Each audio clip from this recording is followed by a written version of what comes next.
My name is Tom Magnetti. I'm supposed to give this presentation tonight on the excavation Bon Non Wat. It's kind of a general introductory to archaeology, and specifically in the Far East. And let's get going. Got my thing. All right. This is Bon Non Wat. This is a small village in Thailand. And you can see from the edges, that's about the width of it. The height is about 48 meters. And this is a big rice paddy around everything. Now this is rice after it's been started in a nursery and then replanted. Now obviously we can't do any digging with water conditions like this. The only time we can do it is during the dry season. In this part of the country of Thailand, that's in November, December, and January. Now they've been excavating this area for 6 years. The first 5 years they worked on a cemetery site. The 6th year I was involved in was on the outer skirts of the rest of the village. And then this last year has been a whole year where they've been putting together and organizing everything and radiocarbon dating items, because this is a very unique site in the world of archaeology. Its uniqueness is because it's been a village that has been continually occupied for over 6,000 years. So as a result of being occupied for 6,000 years, you find the end of the Old Stone Age, the complete Bronze Age, and the introduction to the Iron Age, all in one location. And the fact that this has been, the initial discovery was in a cemetery, we've managed to take out 756 skeletons over that period of time. So things got kind of carried away with everything you were taking, and so they spent this whole last year, and they're still doing it, organizing it, and radiocarbon dating and everything for the textbooks and stuff. All right, this is Southeast Asia. We have China, Vietnam, Laos, Cambodia, Thailand, Myanmar, which is the old, let me see, that might not have focus there. Huh? A little better. Thailand, Malaysia, Indonesia, and the Philippines. Archaeology in Southeast Asia came on very late. You know, archaeology has origins in the European countries around 1770. But archaeology really didn't get started until right before the Second World War in China. Since then, most of the archaeology has been done since the end of the war in Vietnam. Now, when you look back at this historically thousands of years ago, this was not the way it was. This was one continuous continent called Chandra. What happened was that the cold water molecule occupies less space than the normal water molecule. And the fact that the water was all tied up in glaciers meant that the Earth's seas were at least 300 feet deeper than they are nowadays. So that's why most of this is land, and allowed people to move around and a lot easier. Or at least they had shallower water and they could get on rafts and go around. We got Australia down here, which was initially you could get to it, but once the water raised again, it cut off everything in Australia. Well, so Australia was limited to Stone Age tools. And the Aborigines, that's all they had, Stone Age tools, so they never got into bronze and whatnot. I have a chart up here of Stone Age artifacts of the world, and you might look at that afterwards. There's got a lot of American Indian stuff in there. Okay, let's talk about who settled this area first. This is where you run into the first controversy between the lumpers and the splitters. The lumpers say there are 5 to 8 main species of man. Okay, splitters say 25 to 28. So they argue over that, and there's no point in us going back and covering all the different species. What we're interested in primarily, we start out with Homo erectus 9 million years ago, is in Africa. At short period of time after that, at 800,000 years, there was Homo erectus in China. Okay, we got very good fossil record of that. Now the problem when you start going back in the fossil record is the fact that a lot of these different groups are, you just got a fragment of a bone or part of a skull or some teeth. So the farther you go back, the less the fossil record becomes. So So there's no point in us going back beyond Homo erectus. And then later on, Homo sapiens moved into Southeast Asia, and then they were followed by anatomically modern Homo sapiens. The archaic Homo sapiens, the old Cro-Magnon name. You don't see Neanderthal in there. Neanderthal really never got out much more in Central Europe. They replaced Homo heidelbergensis. Most of the work with DNA and stuff lately has been done on the genome that they established on the Neanderthals in Germany. And so the question you get, well, do any of these groups intermix with each other? The latest stuff out shows about 1 to 4% of the modern Homo sapiens have some Neanderthal type background, genetic-wise. And the two most important things are blue eyes and red hair. And they figured out how this happened a few years back. The Israelis determined that 3 groups lived in Israel for one part of the time, where they all close to each other, lived close to each other at the same time, around 50,000 years ago. So they think that's when some of the mixture happened. But most, beyond the early Homo erectus in China and Southeast Asia, most of them after that were Homo sapiens, which came out of Africa, and that's what we are. Actually, in the area we're dealing with, the settlement of Bon Non Wat was settled by hunter-gatherers before 6000 BCE, and they were then followed by rice farmers later on. Actually, hunter-gatherers is a poor term.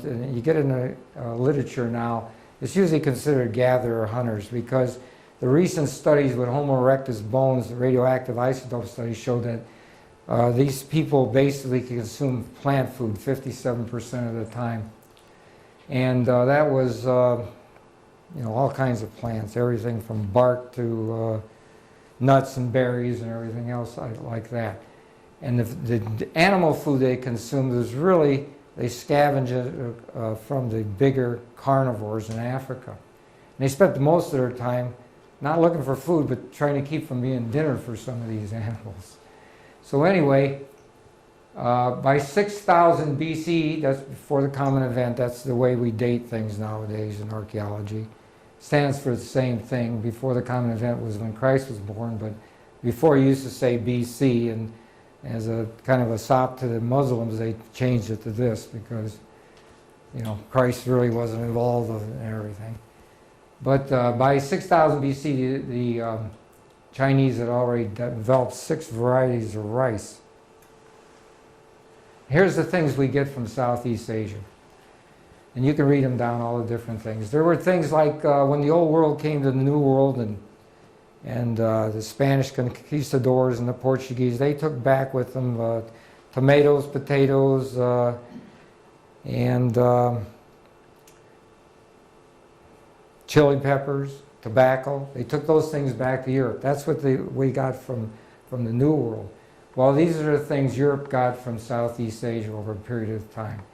Pigs, dogs we'll talk about later. Cattle. Cattle's debatable. They've done DNA where they have traced cattle's origin, we thought was originally in the Middle East, and they can trace it all the way up going through Central Europe, across England, up to Ireland. But the actual place where cattle originated, the Chinese are making a good case for now that it originated in Southeast Asia. Chickens definitely originated in the jungles of the jungle fowl of Southeast Asia. And that what you'll find when you go back for even very old periods of time, there was a lot of trading going on. And once something was discovered in one part of the world, it didn't take long before it got to the other part of the world. Chickens was one of them. Within 1,000 years, chickens were all over the old world, not the new world. And now there's more chickens than humans on our planet. Okay, let's get to Thailand. Thailand is Buddhist. That's 95% Buddhism is the religion. 2% Christian, 1% Muslim, and 2% Hindu and everything else. So now at Bon Non Wat, we have a village on each side. There's a Buddhist temple. So we'll have monks in the morning They're looking for alms. They basically have to go around and beg for all the food they have to eat. This guy was kind of an entrepreneur monk. He had this thing at our thing where he sold pop. Pepsi's and Coke, 15 baht. Baht is the currency in Thailand. There's about 30 baht to the dollar. So 15 baht was like 50 cents for a Coke there. One thing monks don't like to have their pictures taken.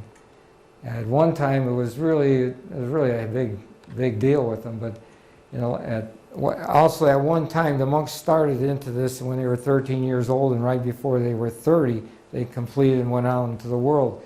Now that's what's happened in the last 10 or 15 years. The period of being a monk has decreased from about the age 18 to 19. It's about 9 months now. So that's been a big change in our religion as far as people becoming monks. So he didn't say anything about the picture being taken, but I did have a friend who took a picture of a monk with a camera taking a picture of another monk, which is kind of unusual. All right, these are some of the cultural guidelines that are unique to archaeology, maybe in Thailand, that you wouldn't be aware of. You can read these. Shoes on the temple. Women shouldn't touch. Women should have dressed very modestly, okay? And it's really, this is a constitutional monarchy, and it's heavily dominated by the military. But it's totally unacceptable to be critical, make joking remarks about the royal family. And for the first time this year, in spring sometime, somebody said something bad about them on Facebook, and they were thrown into jail. The other important thing is you never steal anything from an archaeological site. If you get caught stealing, they close the whole site down. You get thrown into a Southeast Asian jail. And that's not a jail like Martha Stewart went to. You don't want to be in Southeast Asian jails, period. Okay, before we start digging, Buddhist tradition is we always burn some incense and say a prayer. Even in the big cities in Bangkok, the people, the employees will come walk behind the cash registers, the place there to burn their incense there, prayer, and start work. Well, they do that same thing before we start a dig. In addition to that, they usually sacrifice a few chickens too. Okay, this is Charles Hyam. He is more or less the godfather of archaeology in Southeast Asia. He's the one he's been excavating over there for 50 years. He just recently retired back to the university. He's done hundreds of excavations. He's the guy who's written all the textbooks on Southeast Asia. So he was the guy that decided where they were going to dig in this area. He originally was scheduled to dig in a nearby village, but the headman demanded that they build an archaeological museum in his village and pave a road to his village, and that just wasn't in the cards because he couldn't afford to do that. So he just went out and he was looking around, and it's like I was talking with John before, these people just kind of look at an area and they can tell you a lot about it if they're very experienced. He says, well, we'll dig there. Well, in addition to that, they had some aerial photos showing moats going through the village, ancient moats. These weren't like moats around castles. They were moats for irrigation of crops. So they started digging, and they hit an archaeological gold mine. They hit an old cemetery. This cemetery covered a period of 6,000 years. And that was just, pure, it wasn't luck, because the guy doing it was the top guy in Southeast Asia, but they started digging there. And that was the first season, and over the period of the 5 seasons of actually digging, the 6th season was when I was there. We did the outskirts of the village, trying to determine the moats and stuff. But they spent that much time. They took out 756 skeletons out of this thing, and over 26,000 artifacts. That's a lot in archaeological. This is an idea what it looks like. These were called super burials because they were, a lot of people. At one time, this was called mass burial sites. But that's been changed by the anthropologists because that it kind of implied that this was genocide. And they didn't want to be associated with genocide in a Katyn forest in Poland or Rwanda or the Congo or El Salvador. So a big site like this has been changed to called super burials now. Up at the top you can see there's some graduate students, and see these women with with hats on. Those are local natives. This is something that happens unusually, not very often in archaeological sites, is they pay some of the locals to work them. If you go there as a volunteer, you're doing all the digging and working. But all these people, it's 43 families in the village. Each family has at least one person who works in the off season, when they're not growing rice, to work on a dig site, and they get paid for it. It's not a lot, but to them it's quite a bit of money. You can see some of the things here. There's lots of pottery. You can see a skeleton down there, pottery and whatnot. Oh, so there's just a lot of pottery. That's one of the key things you learn from this. All right, this is a typical grave. Now, sometimes during the period of 6,000 years, they buried people in clay coffins. Sometimes they buried them in wooden ones. But over a long period of time, that's all disappeared. When you look at this, you can see all the pottery. Come up here, some seashells ornaments. Way up here is a black thing. That's an asdis. That's an old Stone Age axe. And these other things are decorative things, and you'll find those like that he was wearing some kind of belt or vest. And that's what was left when, after a long period of time. You also find that in other places on the body, because when they die, it's right on their clothes and it just stays there. All right, then you get a lot of pottery. Pottery you'll see in everything. Pottery, this turned out to be kind of a regional center for pottery. And that was traded all over the world. The clay they got was like 200 miles away from the pottery. You can see all these bangles on here. Some of those are granite, some of those are marble. Those are from a site a couple hundred miles away too. So a lot of things are being transported around. This is what's called a flex burial right here. Flex burials are very rare in the world. Sometimes some of the archaeologists will find a few in the Greek and the Romans, old civilizations. It's a very rare thing to happen. In Thailand, it's super rare, super rare. We don't know why they were buried like that. When I was in Cuba, I talked to a Cuban archaeologist about burials because, this is before written knowledge. There's nobody to explain why they buried people like this. He told me when the conquistadors came into Cuba and they fought the Taino Indians, he said they always buried them in a certain manner. They buried them so that the heads of the Spanish soldiers would be pointing due west. So at the time of the second coming, they could sit up in their grave and look the sun and God right in the eye. And of course, then they crossed their arms for Christian burials. But he didn't have any idea about this either.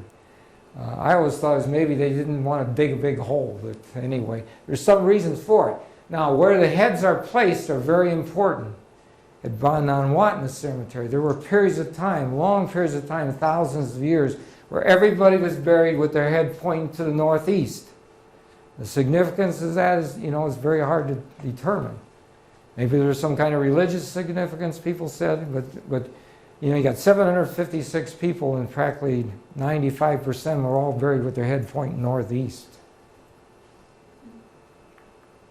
And this is some more graves. You can see some other things. Lots of pottery, lots of pottery.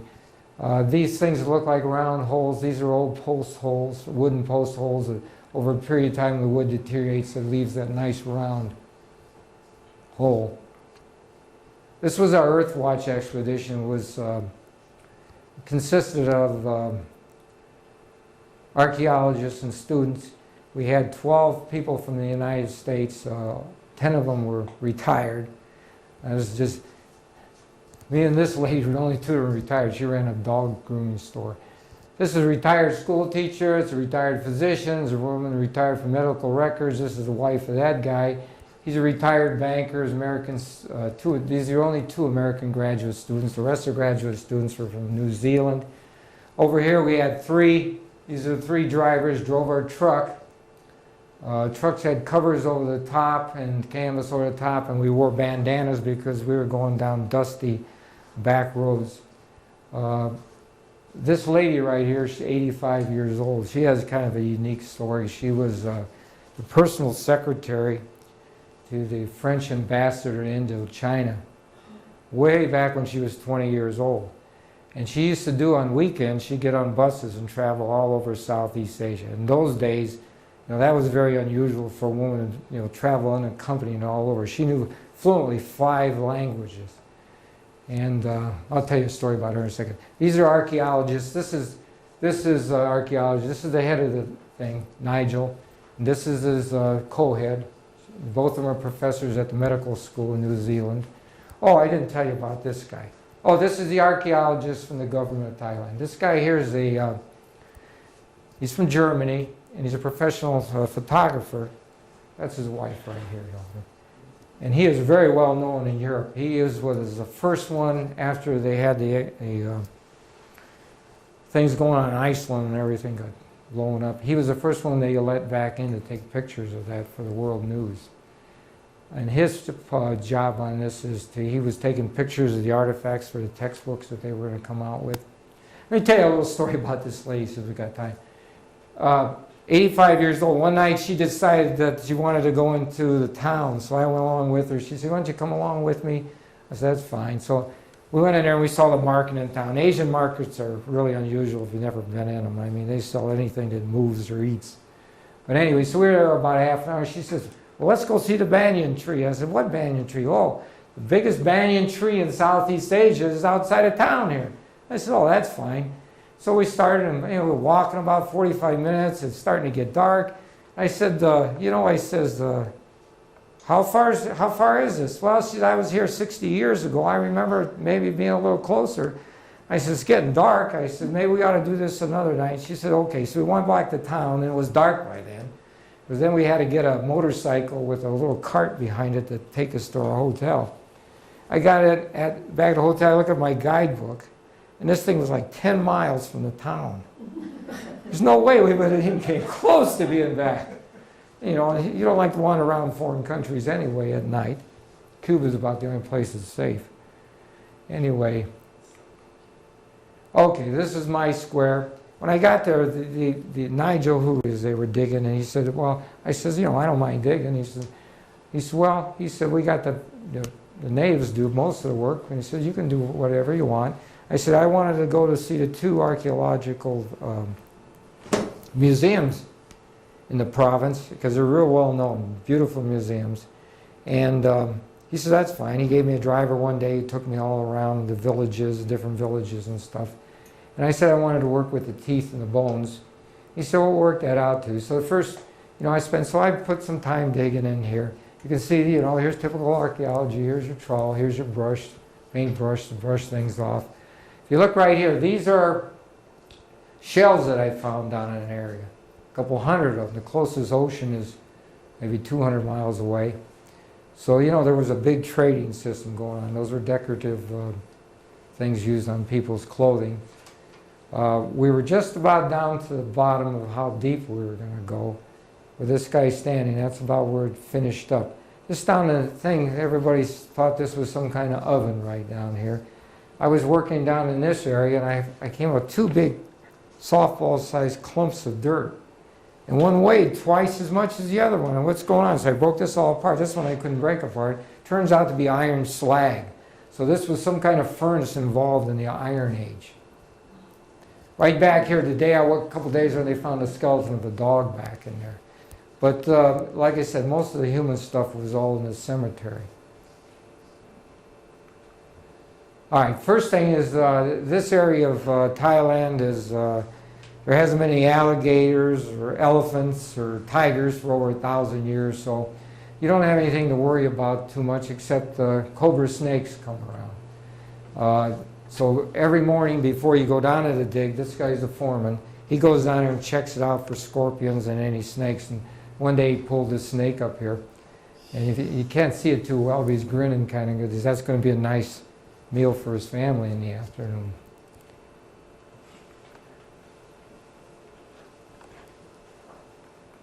Okay, this is what it looks like from a little different angle. I was working the buckets. You work the buckets a couple hours a day, pulling them up, giving them to these ladies so they can screen things out. You can see the step ladder going down, and there's other steps down in the dirt. These are old pig feed bags that have been filled with dirt around the edge to kind of help keep them from falling in, I guess. And then we got a little bamboo thing. We got some kind of canvas over the top to keep us out of the sun because it gets pretty warm there. And the stuff is taken over to screening people and screening out the thing, and they send it back to you. You have your own color-coded buckets and everything, and then that's put into little baggies with black marking pen and mark exactly where they've been found. It's really interesting. The first day at 10 o'clock, all of a sudden I hear ding ding, and everybody, all the natives stand up and say ding ding, and they all run up and they all take up out of the dig, and I'm, what's going on? Well, these are New Zealand people. They always have their tea at 10 o'clock every morning. And the natives, man, they go over and lay down in their hammocks and stuff, but all the people go up to the central area. You got to have their tea and cookies and stuff. It's really interesting working with people from New Zealand. They have quite a sense of humor. It's amazing. All right, this is one of the more modern instruments being used, theolite. This is a way of determining the exact position of an artifact in 3 dimensions. Okay. They have, you select a stationary reference point and it has GPS capabilities along with computers. And what it can do is it can pinpoint an object and know exactly how far away it is. The accuracy of these things are fantastic. The accuracy can be 3/10 of an inch at 1 mile, so you can really lay this out. I saw these in Cuba. They have a UNESCO site there where they had 5 of them up in a balcony in Cuba, and they've reproduced the whole city of Havana, the little buildings, the actual size, and placed them exactly, and it's quite something. And just last week I was looking on the internet, and you can get this as an app now on your regular thing. It's amazing. And if you know anything about what you can do with this is absolutely amazing if you can get it that way and utilize it, because they're very expensive instruments. These are more of the surveyor's type to lay out the digs and record as you went up and down. This is a native measuring things and how far we were down. You can see the 2 different soil horizons here, the demarcation between them. And you also see a lot more of the black areas. That's bioturbination caused by worms and things. This is basically a month or 2. They have an archaeologist come down and examine the soil and break it all down. This is very similar to the archaeology. I took a course in geology from the Center for American Archaeology. It's a very almost identical soil to what you find in Illinois and the Illinois River. It's all alluvial, it's like identical soil. Okay, this is important, is we got a lot of pottery, and turns out to be this was a regional center for pottery. This is about 3 days worth from a couple dig sites. Pottery has always been kind of a gauge of human development. We thought pottery originally came in around 10 to 12,000 BC when man began domesticating plants and animals. Just last year, the Chinese came up with some pottery 23,000 years ago. Has been radiocarbon dated. So that's pushed things back a little bit too. Okay, here's that elderly lady. She loved to work with pottery. Sometimes you get enough pottery in one little area, they decide that's from one pot, so you put it in some plastic bags, and somebody like her just does this for 2 weeks. She attempts to put these together, and it's like a 3-dimensional puzzle. You put the pieces together with glue, and then you put tape while it sets up. And they're successful a lot of times in reconstructing the original pot. The rest of us, and I spent only a morning in there because I hated to do this kind of stuff. You see that scale back there is essentially, there's so much pottery, there was shards and everything that we put it together with 2 main types of rims on them. We separated in 2 main types, and then we essentially weighed it to get it on. We had bags of pottery, 30 bags of pottery. While I was doing it, the banker, he liked doing that stuff too. So he handed me, he says, here, look at this. He said, put your finger in there. My finger fell into a depression. Whoever made that pottery 5,000 to 6,000 years ago put their thumb in there as either, to have his ownership or pride that he had built that find. And he says, yeah, he says that, and he finds that quite often. He's also found 5 complete handprints inside the things.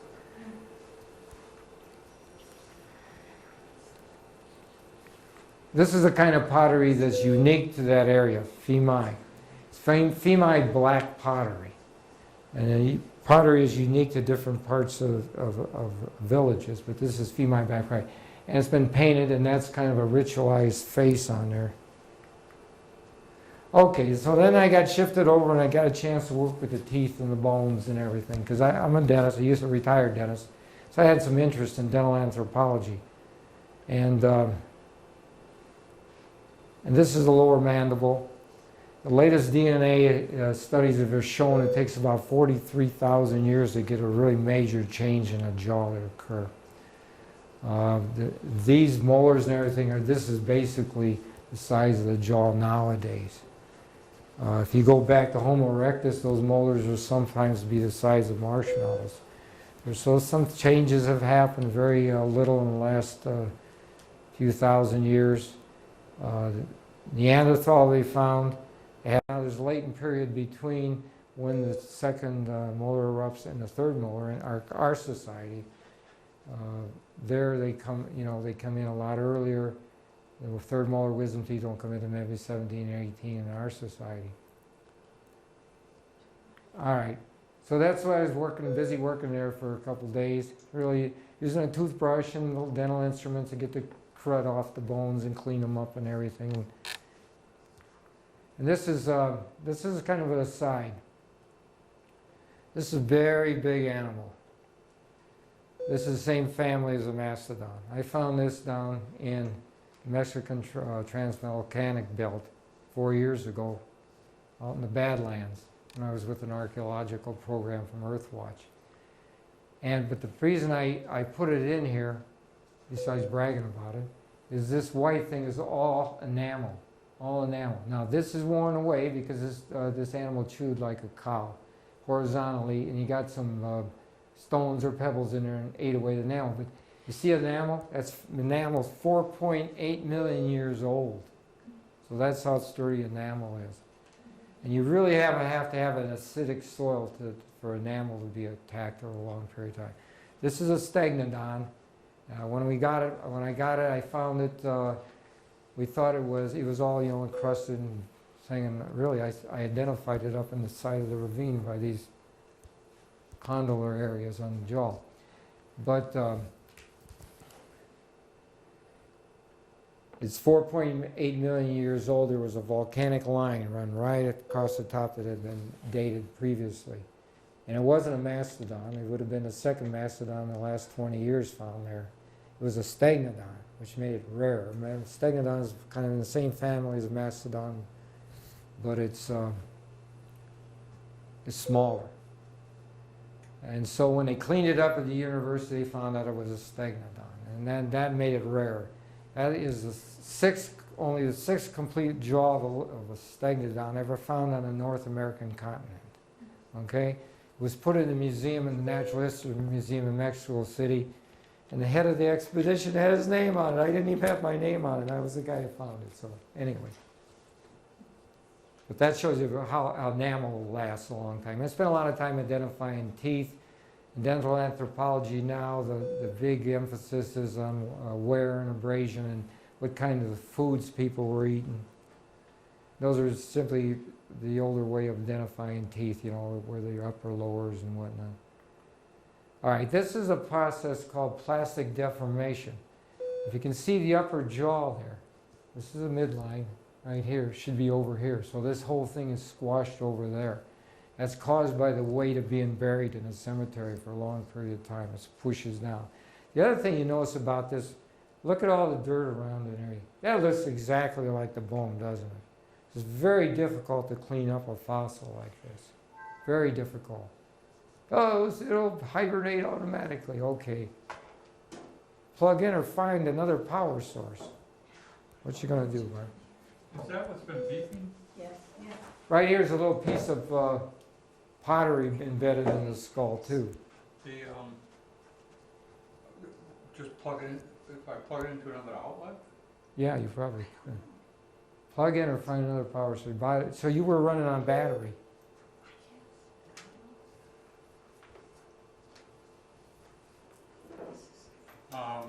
Ribs, scapula, all fused together. These are, you don't make an attempt to separate because you'll break the bones. And these are shovel-shaped incisors. These exist in most groups in the world, anywhere from 1/10 to 10% of the time. Southeast Asia, these exist over 90% of the time. And of course, this is what you find in American Indians too, because they came out of South America. I mean, they came out of Southeast Asia across the Bering Straits. Dogs. Dogs originated from the Chinese Mongolian wolf, okay? And then humans bred all these other varieties. We thought this occurred around 12,000 BC at the time of domestication of other plants and animals. We found one, and then that was pushed back to 23,000 BC. Now it's back to about 43,000. They were wolves. Wolves are very unique from the standpoint, they're the only carnivore that hunts during the daytime, okay? And so the humans threw out some pieces of meat and whatnot, and so they got the more docile ones, and they were able to convert those over. The studies on these dogs lately, done a lot of studies on dogs. They put things on a track dogs' visions, and they find out dogs are the only animal in humans that track things the same way with the vision. That chimpanzees don't even do it. And then in addition, this last year has been some good studies showing dogs can read facial expressions of humans. And people have always known that. You feel sick or something, the dog can tell you that. Okay? Thais love their dogs, ancient Thais. They buried them with, you know, 2 bowls, one for one. And the neatest one I saw was they had a hand of the dog behind the human's shoulder, and the other hand was on his front. He was hugging the dog, okay? He was buried with it. And you don't see any cut marks on the bones, okay? Or defleshing at all. So that means they weren't eating their dogs, okay? In contrast to the Chinese or the American Indians, you go in there and you see they were eating their dogs. They had everything all chopped up. All right, here's some of the artifacts we took out that I was talking about Stone Age as this. That's upside down, right? No, it isn't. Anyway, these are like an axe. And it looks almost like metal, doesn't it? The final way of, after you, final finishing is with sandstone. You can really make them smooth. You attach them to a piece of wood, and they use them to chop trees down, make dugout canoes. These are bronze axes. Bronze supposedly was discovered in the Mideast. Chinese are giving problems, arguing about who discovered it. It spread around the world so rapidly. The Chinese, though we know, spent more time in developing alloys of bronze. Bronze is basically 9% copper, 1% tin. But the Chinese, they tried alloys with gold and mercury and everything else in them. All right, these are some of the things they have in bronze. You can see, this is a little protective device over the tibia, your leg. You see a hole, chisel. These are, you know, different rings and stuff for artificial jewelry. These are bells, okay? You find those bells in in infants or young people, they often buried them in big pots, okay? The bells have always only been found inside those infant burials, inside of pots. Okay, and these are the molds made out of clay. You can see this bottom one for casting an axe. You can see up on top somebody had taken a compass and made an earring, okay? Now that was cast. And they had all kinds of pottery, different kinds of pottery over different shapes over periods of time. These are spindle whorls. These found over 1,000 of these. These are used in weaving. And you also found them besides several women. They'll have 4 or 5 of them when they were buried. So you assume they were the weavers they were talking about. Spindle whorls are still used in Mexico by one Mexican tribe. Oh, the Aztecs, as I skipped over that. The axes, those are still used in the Scandinavian countries in the 1800s. There's 2 tribes in Borneo or New Guinea and 2 in Africa that still make that Stone Age tool. And these are iron artifacts. You can see there's a sickle up there and blades and whatnot. You can see how much more corroded they are than the bronze. And these are shell bangles that came from the sea about 200 miles away, different kinds. And then these are generally, interpreted as these were important people. When they were buried, they had these things going up and down. This is an agate pendant. We found one of these, and it was in an infant burial inside of a pot. The Chinese around 1000 BC began bringing porcelain and glass into the area. Now the only other thing we found a lot of it are called teklites. The plateau of Cambodia there is one of the areas in the world where they have tremendous meteor concentrations. And these are taken by the people and polished up and sold to the tourists. All right, I should ask you a quiz what you think this is, but there's no point in doing it. Because nobody knows what it is. It's the only place that's ever been found in the world. There's some similar found like this in Fiji. It's the only place they found almost 1,000 of these. And nobody knows what they're for. They got kind of a pattern there of a string on there. Now the current thought they're just phallic symbols involved in some kind of religious thing. We call them conical rollers. They gave them a name. All right, this is some stuff on. I went around to some of the villages. This is a Thai language. You can see these are not individual words. These are thoughts. Okay, so very difficult language to learn. There's the king and queen. You see their posters and pictures all over the highways and buildings and everything. Only problem is this guy on top, he's 82 years old now. They never show you when he's older. And the son is 62. The 82-year-old guy was in the hospital when I was there.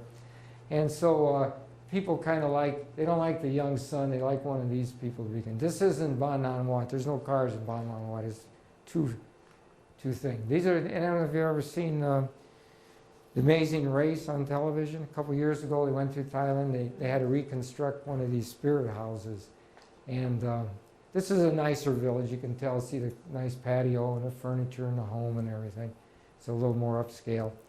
One thing you find out is you don't say God bless you when a Thai person sneezes, because from their interpretation, that the evil spirits are leaving you. When you say God bless you, you give the evil spirits the permission to come back into your body. Okay, so that's kind of a neat thing. All right, this is they have these little crossroads out in the rural areas where we were digging, and every Saturday they have a thing. You might not know it, but the Thais are the healthiest people in the world. According to Colin Chapman's studies on the China study, the Chinese rural people, where certain things don't exist. The 3 major forms of cancer, heart attacks, they can go through a whole province and not find a single case. Well, this is unusual to have meat, because Thailand is better than China. They have the best, and a little bit of Buddhist influence. They don't need any kind of animal products or milk or dairy products. And you have very few obese people. You never see people out of rural China obese. The only time you start picking them up is in the airport, or you come into an American airport and see all the kids that are obese. These are some of the sauces you put on different rice. You basically eat rice with vegetables, fruits and vegetables, no animal products. Phimai was the village, this town we were staying in. Kingdom of Angkor is an area up in northern Cambodia where they have the largest concentration of temples. And it was a Kilmer people, and it went extinct around 1300 because of water problems. But 2 of the kings lived in this village of Phimai. It was at the end of the long royal road. And so they built a reproduction of one of the temples in one of the parks. Now what happens is once a month they have this big local cultural show in which all the girls dress up in the old costumes. They have a big buffet of all the Thai food, and then it gets dark. They put on the exhibition of dancing. Then they have a group of kickboxers come up. Kickboxing is one of the popular things in Thailand. And then after they shoot off some fireworks and everything, they bring Buddha into the story. Now that was on Saturday night. I was supposed to fly out of Bangkok early Monday morning at 3:30, so I went back with a group of people on Sunday. Gave me a chance to explore Bangkok a little bit better. The only problem is when I came to Bangkok, I had all these truckloads of soldiers. I wondered what was going on, and that was my hotel guards at the hotel I was staying at. The people were lining up, the red shirts were the people were lining up, and they were going to protest the fact that they weren't getting a chance to vote. And so they had, when eventually about 30 days later, they had 30,000, they had 100,000 red shirts in there and 50,000 soldiers, and they had, you know, riots, and 91 people got killed. And it was finally settled. They promised to have free elections, which still haven't occurred yet. So you have to be very considerate, you know, when you go to some of these foreign countries, as far as adapting to their local culture and how things are done. One of the things, I probably shouldn't say this, is I was told that you wear a Canadian flag on your hat because everybody loves Canadians and they don't like Americans. And it's a funny thing, I think it works.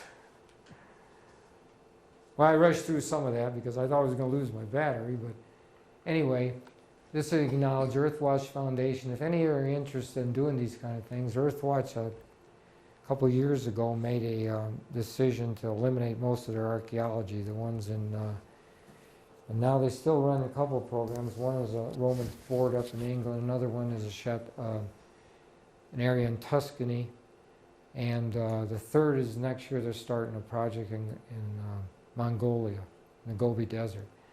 So they've cut way back. They eliminated their project in Tanzania, where the Leakeys found all the at Olduvai Gorge. So they've cut back on it, but they've expanded other things like saving the black rhino in Africa and saving cheetah in Namibia, plus all the things, the saving reefs and ecological type things. And it's a good thing if you have young teenagers to maybe look into. If nothing else, you should look it up just for the information of what's being done around the world.